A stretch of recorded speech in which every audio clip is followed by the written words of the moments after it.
The first thing Dr. Jai-Yun Park noticed was the cold. Her eyes opened slowly as she woke up from deep sleep. The lights in her sleep pod were dim, casting soft blue shadows across her face. She blinked several times, trying to remember where she was. Status check complete. Good morning, Dr. Park. You have been asleep for 47 days, the ship's computer said in a calm voice. Jai-Yun sat up carefully. Her muscles felt stiff, but not as bad as she had expected after such a long sleep. The meditation training before the mission had worked better than anyone had hoped. She looked around the sleep chamber of the research vessel Dreamweaver. Rows of sleep pods lined the walls, their occupants still deep in their meditative sleep state. Something was wrong. According to the mission schedule, everyone should be awaking together. But the other pods stayed dark and quiet. Only one other pod was opening, just a few meters away. Dr. Ta-Won Kim, her fellow sleep researcher, was sitting up in his pod. He looked as confused as she felt. Jai-Yun, why are we the only ones awake? He asked, his voice rough from weeks of silence. I don't know, she answered, stepping out of her pod carefully. Her legs felt shaky, but they held her weight. Computer, why have only Dr. Kim and I been awakened? The computer was silent for a moment. Then it said, external override. Source unknown. Jai-Yun and Tai-Won looked at each other with worry. External override meant someone outside the ship had taken control of their sleep systems, but they were supposed to be alone out here, in the space between Earth and Mars. They made their way to the main control room. The ship's windows showed only darkness and distant stars. The control panels were working normally, showing all systems in good condition. But something felt off. Look at this, Tai-Won said, pointing to one of the screens. These readings from the other sleep pods, they're not normal. Jai-Yun looked at the data. The brainwave patterns of their sleeping teammates were strange. Instead of the usual patterns of deep meditation sleep, they showed signs of being artificially held under. Someone or something was keeping them asleep on purpose. We need to wake them up, Jai-Yun said, moving to the main controls. But when she tried to start the wake-up sequence, nothing happened. The controls were locked. A new message appeared on the main screen. Humans have interesting minds. Jai-Yun felt her heart beat faster. This wasn't from their ship's computer. The words had a different look, and they flickered slightly, like they were coming from very far away. Who are you? Tai-Won asked out loud. More words appeared. We are the sleepers. We have been watching your sleep research with great interest, especially your meditation techniques. You are the first species we have found who can control their consciousness during deep sleep. Jai-Yun remembered all their research back on Earth, how they had developed new meditation methods to help astronauts stay mentally strong during long space flights. It had seemed like a simple solution to a practical problem. Now she realized it might be much more important than they had thought. Why did you wake just us? She asked. Because you two understand sleep better than the others. We need to talk. Your ability to stay aware during deep sleep makes humans different. Special. Maybe dangerous. The last word blinked on the screen like a warning. Jai-Yun looked at the rows of pods holding their sleeping teammates. Whatever these sleepers wanted, she and Tai-Won would have to handle it alone. The safety of their crew, and maybe all of humanity, might depend on what they did next. Through the main window, she saw something moving in the darkness. A shape that was darker than space itself was coming toward their ship. The first contact with alien life wasn't going to be on Mars, as they had hoped. It was happening right here, right now, and it had something to do with how humans slept. Jai-Yun straightened her back and took a deep breath, just like she had practiced in meditation training. Whatever was coming, she would face it with a clear mind. She just hoped that would be enough. The dark shape outside the Dreamweaver grew larger. Jai-Yun and Tai-Won watched as it came closer to their ship. It was smooth and black, like a piece of night sky that had come alive. The ship's sensors didn't make a sound. It was as if nothing was there at all. Welcome, awakened ones, a calm voice said behind them. They turned quickly. A man stood there in a simple gray uniform. He looked Korean, perhaps in his 50s, with gray hair and kind eyes. He smiled at them. "I am Ambassador Yongha Lee," he said. "I have been working with the sleepers for 20 years now. They asked me to speak with you first, to make things easier." 20 years? Ta-Won asked. "But we never knew about aliens before this mission." Yongha nodded. "That's right. We kept it secret. We had to make sure humans were ready. The sleepers have been watching Earth for a long time, ever since you started developing new meditation techniques for space travel." Jae-yun looked at their sleeping crew members in their pods. "Why won't you let us wake them up?" "Because they haven't been trained in deep meditation like you two," Yongha explained. "Most species in the galaxy use artificial sleep for space travel. They go to sleep on their home planet and wake up at their destination. Simple and safe. But humans—" He paused and smiled again. "Humans found another way." The main screen lit up with images of human brain scans. Jae-yun recognized them from her research. They showed how human minds stayed active during meditation, even in deep sleep. "No other species can do this," Yongha said. "No other species can keep their minds working during deep space sleep. This makes humans special and dangerous." "Dangerous? How?" Ta-Won asked. "The galaxy runs on sleep," Yongha explained. "The sleepers maintain order by controlling when and how species travel between stars. But they can't control human minds during sleep. This changes everything." Jae-yun thought about all their meditation research. They had just wanted to help astronauts stay mentally healthy during long flights. They never imagined it would make humans unique in the galaxy. A soft humming filled the room. 3 tall figures appeared near Yongha. They were made of shadows and soft light, like dreams given shape. These were the sleepers. "Your minds stay awake when all others sleep," one of the sleepers said. Its voice was like gentle waves on a quiet shore. "This is not supposed to be possible." "We've been studying your meditation techniques," another sleeper said. "We do not understand how you do it. Will you help us learn?" Jae-yun looked at Ta-Won. This wasn't just about their mission anymore. This was about all of humanity. "If we help you," Jae-yun said carefully, "will you wake up our crew?" "Not yet," the third sleeper said. "First, we must understand. Your way of sleeping could change everything. Some species might want to use it to break our rules, to travel between stars without our permission. This could bring chaos, or it could bring freedom," Ta-Won said quietly. The sleepers moved closer. Their shapes flickered like candles in the wind. "Freedom can be dangerous," they said together. "That is why we maintain order through sleep." Jae-yun felt a chill run down her spine. The sleepers' words were friendly, but she sensed a warning in them. Humans' ability to stay aware during deep sleep wasn't just a scientific discovery anymore. It was a power that could change the galaxy. She looked at their sleeping crew, then at the strange alien ship outside their window. Whatever they decided to do next would affect not just their mission, but the future of humanity among the stars. "We will help you understand our meditation techniques," she said at last. "But we need to know more about why you control sleep in the galaxy. What are you afraid might happen if everyone could stay awake like we do?" The sleepers moved back slightly, their forms growing dimmer. "Come with us," they said. "We will show you why sleep must be controlled, and why your human way of dreaming might destroy everything we have built." After their meeting with the sleepers, Jae-yun couldn't shake off her feeling of unease. Something about the whole situation felt wrong. She and Ta-Won were walking through the quiet halls of the Dreamweaver, checking on their sleeping crew members.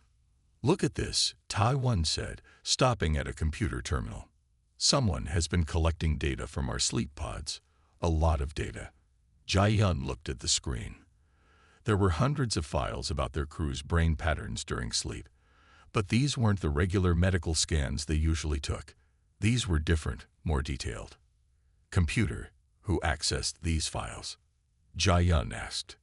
"Chief Security Officer Do-young Kang." the computer answered. Jai-yun frowned. But Du-young is still asleep in his pod. How could he collect this data? They went to Du-young's sleep pod. The outside looked normal, but when they checked the computer panel next to it, they found something strange. His pod had a hidden system installed, collecting information about everyone's sleep patterns. He must have been working with someone, Taiwan said. Maybe the sleepers. They heard footsteps behind them. Ambassador Yang Hao-li was walking toward them, still wearing his gray uniform. I see you found Officer Kang's monitoring system, he said calmly. We needed to study how your minds work during sleep. Du-young helped us set it up before the mission started. You used our own security chief to spy on us.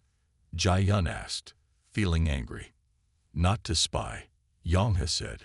To understand. You humans are unique. When you sleep, your minds stay active in ways we've never seen before.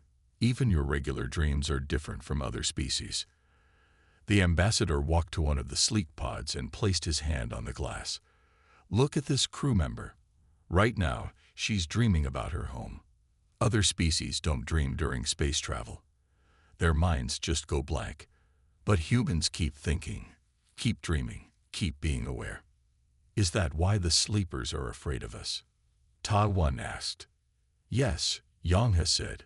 For millions of years, they've kept order in the galaxy through controlled sleep. Ships travel between stars, their crews in perfect, empty sleep. No dreams, no thoughts, no chance of anyone causing trouble. But humans, he turned to look at them. Humans dream. Humans think. Humans stay aware even in the deepest sleep. Jai-yun walked to the main computer and started typing. If Du-young collected all this data, there must be more information here somewhere. She found a hidden folder. Inside were reports about other ships, other species. She read them quickly, her eyes getting wider. The sleepers don't just control space travel, she said. They use sleep to control everything. They keep whole planets in cycles of sleep, letting them wake up only at certain times. They're not maintaining order. They're keeping everyone prisoner in their own minds. It's not that simple, Yang has said. Before the sleepers brought order, the galaxy was chaos. Species fighting, destroying each other. The sleep system keeps everyone safe. Safe but not free, Taiwan said. And now they're worried because humans can't be controlled the same way. Jai-yun looked at their sleeping crew members. We have to wake them up. We have to let Earth know what's really happening out here. I can't let you do that, Yang has said. His kind smile was gone now. The sleepers have maintained peace for millions of years. We can't let humans disturb that peace. He pressed a button on his uniform. Suddenly, Jai-yun felt very tired. She saw Taiwan falling to his knees beside her. The air was filled with a sweet smell. Sleep well, Yang has said as Jai-yun's eyes started to close. When you wake up, you won't remember any of this. But even as she fell to the floor, Jai-yun smiled slightly. The sleepers had forgotten something important. Humans didn't just stay aware during normal sleep. They could also fight against artificial sleep. She had trained for this. As her eyes closed, she kept one thought firm in her mind. Remember. You must remember. Jai-yun opened her eyes slowly. She was back in her sleep pod, but something was different. The pod was dark, yet she could think clearly. Ambassador Yanghe's sleep gas should have erased her memories, but it hadn't worked. Her meditation training had protected her mind. A soft tap on her pod made her look up. Captain Sun Mai Choi stood there, fully awake. The captain quickly opened Jai-yun's pod. We don't have much time, Sun Mai whispered. The sleepers think we're all unconscious, but some of us are awake. Medical officer Hyun Woo Park helped us fight the sleep gas. Jai-yun stepped out of her pod carefully. In the dim light, she could see several other crew members moving quietly through the sleep chamber. Taiwan was among them, looking tired but alert. How many of us are awake? Jai-yun asked. 7 so far, Sun Mai answered. Hyunwoo discovered that our meditation techniques don't just help us stay aware during normal sleep. They also protect us from artificial sleep control. They went to the medical bay where Hyunwoo was working at a computer. He looked up as they entered. "The sleepers made a mistake," Hyunwoo said. "They studied our sleep patterns but didn't understand our meditation training. When they tried to erase our memories, the meditation actually made our minds stronger." "We found more of Do Young's hidden files," Sun Mai added. "The sleepers don't just control space travel. They keep entire civilizations in forced sleep cycles. They let planets wake up just long enough to advance their technology a little, then put them back to sleep." Jae-yun thought about this. "That's why they're so worried about humans.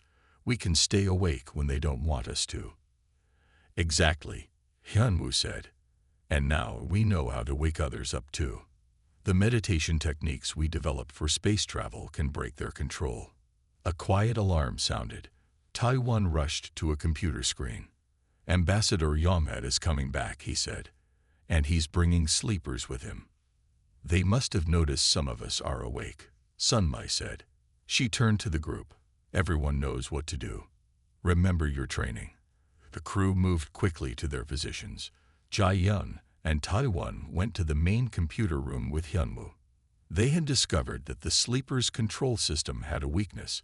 It couldn't handle too many awakened minds at once. "Ready?" Sun Mai asked through their communication system. Everyone confirmed they were in position. Just then, the main door opened. Ambassador Yonghe walked in with 3 sleepers floating behind him.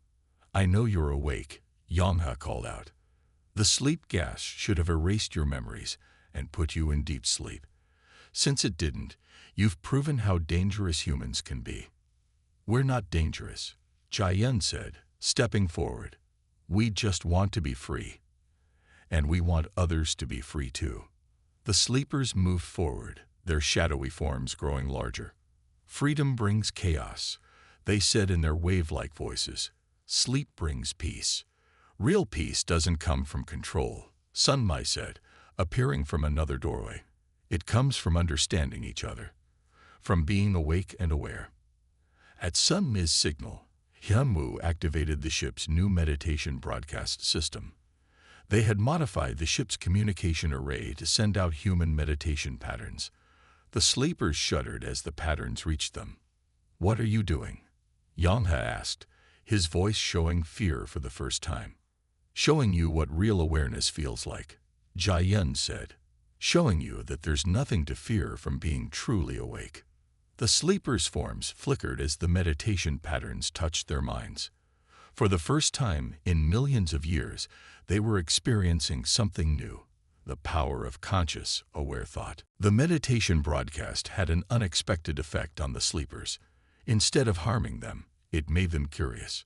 Their shadowy forms stayed in the Dreamweaver's main room, watching the humans with new interest. Engineer Min Ji-song worked at her station, studying the way the sleepers responded to different meditation patterns. She had been secretly building a device that could help wake other species from their enforced sleep. "Look at this," Min Ji said to Jae-yun, pointing to her screen. "Their energy patterns change when they experience our meditation frequencies. It's like they're remembering something they forgot long ago." Communications officer Jin Ho-buk sat at another station, trying to contact other ships in nearby space. His fingers moved quickly over the controls as he searched for signs of life. "I'm picking up signals," Jin Ho reported. "There are 3 ships within range. All of them have crews in deep sleep." The sleepers moved closer to Minji's station, watching her work. They no longer seemed threatening. Instead, they appeared almost childlike in their curiosity. "Your minds work differently," one sleeper said. "You dream even in the deepest sleep. You remember. You think. We had forgotten this was possible." Min Jae looked up from her work.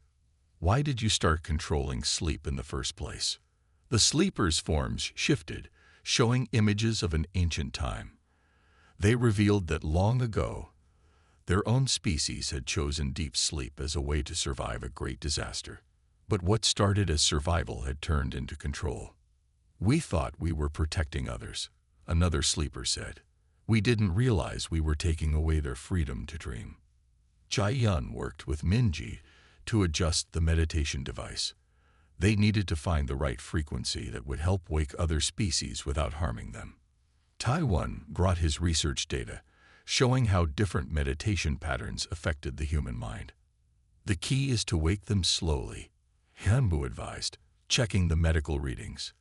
"Their minds need time to remember how to think and dream again." Captain Sunmai organized the crew into teams. Some would work on the meditation device, while others would prepare to help the newly awakened species. They knew that waking up after years of controlled sleep would be confusing and frightening for many. Jin-ho suddenly straightened in his chair. "Captain, one of the ships is responding to our signal. They're starting to wake up." Everyone gathered around his station. On the screen, they could see another ship coming to life. Its lights were turning on one by one as its crew began to stir from their long sleep. "We're getting a message," Jin-ho said. He pressed some buttons, and a strange voice filled the room. We are awake," the voice said slowly, as if remembering how to speak. "We can think again. We can dream again. How is this possible?" Jai-yun stepped forward. "We are humans from Earth," she said clearly. "We want to help everyone remember how to dream." The sleepers watched this exchange with growing understanding. Their control over sleep had started with good intentions, but it had gone too far. Now, humans were showing them a different way. Minji's device blinked with new data. "The meditation patterns are spreading from ship to ship," she said excitedly. "It's like a chain reaction of awakening." "Be careful," Kanmu warned. "We don't want to wake everyone too quickly. Some species might panic." Sunli nodded. "Jin-ho, send out a calming message to all ships in range. Let them know they're safe and we're here to help. Minji, keep monitoring those meditation frequencies. We need to make sure this awakening stays peaceful." The Dreamweaver had become more than just a research vessel. It was now the center of a revolution. Not one of violence, but of awakening consciousness. Through the windows, they could see more ships lighting up in the darkness of space, like stars coming alive. The next few days on the Dreamweaver were busy. More and more ships were waking up, and each one needed help understanding what had happened. Dr. Jai-yun Park and her team worked long hours, helping the newly awakened species remember how to think and dream again. Science officer Hae-nul Kwan made an important discovery while studying the sleepers. He found that the sleepers themselves were trapped in a kind of sleep, even though they seemed awake. "Look at these readings," Hae-nul said, showing his findings to Jai-yun and Captain Sunmai. "The sleepers are caught in their own trap. Their ancient security systems are keeping them in a half-sleep state." The sleepers listened to this news with great interest. Their shadowy forms moved closer to the screens showing Hae-nul's data. "Is this true?" one sleeper asked. "Have we been sleeping all this time without knowing it?" Minji's meditation device had helped wake up many ships, but the most surprising response came from a species called the Dreaming Ones. They were the first to fully wake up, and they remembered things from the time before the sleepers took control. Jin-ho received a message from their ship. "The Dreaming Ones want to come aboard," he told Captain Sunmai. "They say they can help us understand what happened in the past." Sunmai agreed to let them visit. When the Dreaming Ones came aboard the Dreamweaver, everyone was surprised by their appearance. They looked like tall, gentle beings made of soft light. They could change their shape at will, and their voices sounded like quiet music. "We remember the time before the Great Sleep," the Dreaming Ones told them. "We remember when all species could dream freely among the stars." The sleepers moved back and forth nervously as they heard this. "We only wanted to keep everyone safe," they said. "We didn't mean to take away their dreams." Taiwan worked with the Dreaming Ones to understand more about the past. They learned that long ago, space travel had been different. Species didn't need to sleep during their journeys. Instead, they used their dreams to guide them between the stars. The sleepers were once great dreamers too. the dreaming ones explained. But they became afraid of the freedom that dreams brought. They created the sleep system to control that freedom. Hamnul studied the sleepers' ancient security systems. He found that they were run by old computers that no one fully understood anymore. These computers kept everything in perfect order by keeping most beings in deep sleep. The system is like a chain, Hamnul explained to the others. Each part keeps the other parts locked in place. That's why the sleepers themselves can't fully wake up. Jia thought about this carefully. Then we need to help the sleepers wake up too, she said. They're not our enemies. They're just trapped, like everyone else. The dreaming ones agreed to help. They remembered the old ways of traveling through space, when dreams were not something to fear, but something to guide them. Minji started working on changing her meditation device. Instead of just waking other species, it needed to help the sleepers break free from their own ancient controls. It won't be easy, Minji warned. Their system has been running for millions of years. Breaking it could be dangerous.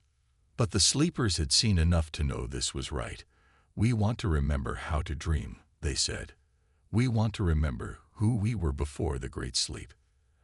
As they spoke, more ships appeared in the distance, drawn to the awakening that was spreading through space. The revolution had begun, not with weapons or fighting, but with the simple power of remembering how to dream. The time had come to face the ancient security systems that controlled the galaxy's sleep. Dr. Jia Park worked with security specialist Sangmin Ryu to understand these complex systems. They discovered that the main control center was hidden in an old space station near the center of the galaxy. The security systems are like layers of locked doors, Sangmin explained to the crew. Each layer puts minds into deeper sleep. If we want to wake everyone up, we need to unlock all the doors. The Dreamweaver traveled toward the control center, joined by ships from many different species. The dreaming ones led the way, their ship glowing with soft light. Even the sleepers stayed with them, ready to face their own past. Dr. Taiwan Kim and engineer Minji Song worked together to improve the meditation device. They needed it to be strong enough to break through millions of years of security programming. The device is ready, Minji said after many hours of work, but we don't know what will happen when we use it. No one has ever tried to wake up so many minds at once. As they got closer to the control center, they saw more ships appearing. Some were very old, covered in strange markings. Others looked new and shiny. All of them carried crews that were starting to wake up from the Great Sleep. We're receiving messages from everywhere, Jin Ho reported from his communication station. Species we didn't even know existed are waking up. They want to help. The old space station came into view. It was huge and dark, shaped like a giant wheel. This was where the sleep control system had started, so long ago that even the sleepers had forgotten why. Captain Sunmei gathered everyone in the main room. We each have a job to do, she said. Some of us will go to the station. Others will stay here to help coordinate with all the ships. We have one chance to do this right. Jia, Sangmin, and Taiwan prepared to board the station. The dreaming ones would go with them, using their memories of the old times to guide them. Even some of the sleepers decided to join them. We need to face what we created, the sleepers said. We need to remember who we were before we became afraid of dreams. They entered the station through an ancient airlock. Inside, they found huge rooms filled with old computers. These machines had been running the same programs for millions of years, keeping the galaxy in its endless sleep. Sangmin worked quickly to understand the security systems. The main controls are deeper inside, he said.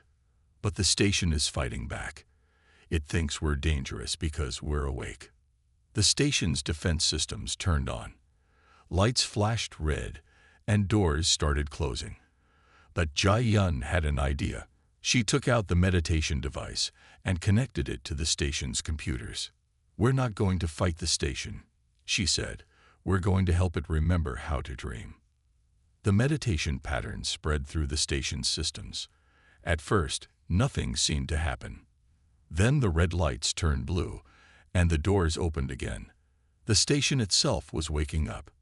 The dreaming ones moved through the halls, touching the old machines with their light. These computers weren't meant to control, they said.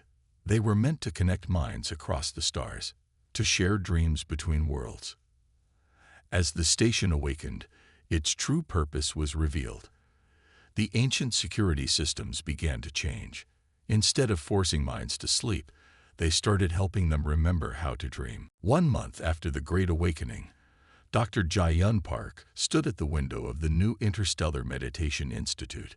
The building floated in space near Earth, its crystal walls reflecting the light of distant stars. Ships from many different species came and went, their crews no longer needing to sleep during space travel. The first class of mixed-species students arrives today, Dr. Tae-won Kim said, walking up beside her. Together, they had created this place to teach meditation and conscious space travel to all species. The main hall filled with beings from across the galaxy. Some looked almost human, while others were made of light or shadow. They all came to learn the human ways of staying aware during long journeys through space. Captain Sun Lake-choi had just returned from leading the first conscious multi-species expedition. Her ship had traveled to the edge of known space, its crew fully awake and dreaming together. "It's different now," Sun Mai told the gathered students. "We don't just travel through space anymore. We experience it. We share our dreams as we go." The sleepers had changed too.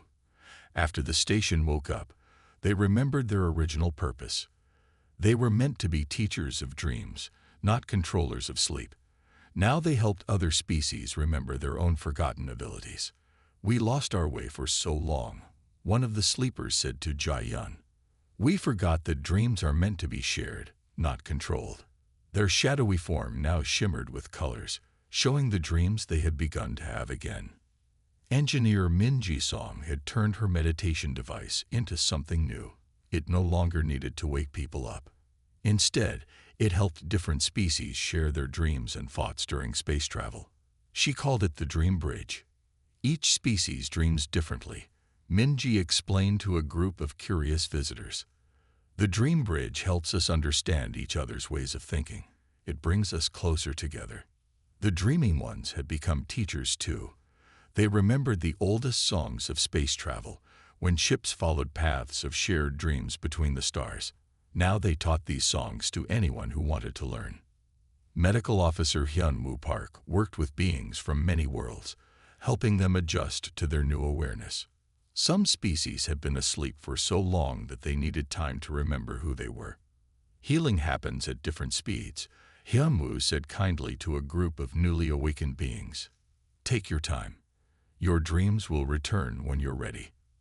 Communications Officer Jin Ho-baek had created a network that connected all the awakened ships. Through this network, species could share their experiences and help each other learn. "Listen," Jin Ho said, turning on the network's speakers. The room filled with a beautiful mixture of voices, songs, and dreams from across the galaxy. At the heart of the institute, Jae-yun had built a special room called the Dream Library. Here, species could share their memories of the time before the Great Sleep. Each day, more memories returned, filling the library with ancient wisdom and forgotten knowledge. "We're not just teaching meditation anymore," Jae-yun told Tae-won as they watched their students practice. "We're helping the galaxy remember how to be truly awake." The earth shone below them, beautiful and blue. Humans had given the galaxy a great gift, the power to stay aware, to think, to dream. And in return, the galaxy had shared its endless wonders with humanity. Security specialist Sang In Ryu, who had helped unlock the ancient station, summed it up best. "We thought space was empty and dark, but it was always full of dreams. We just needed to wake up and see them." As night fell on this side of Earth, the Institute glowed with the light of shared dreams. The age of enforced sleep was over.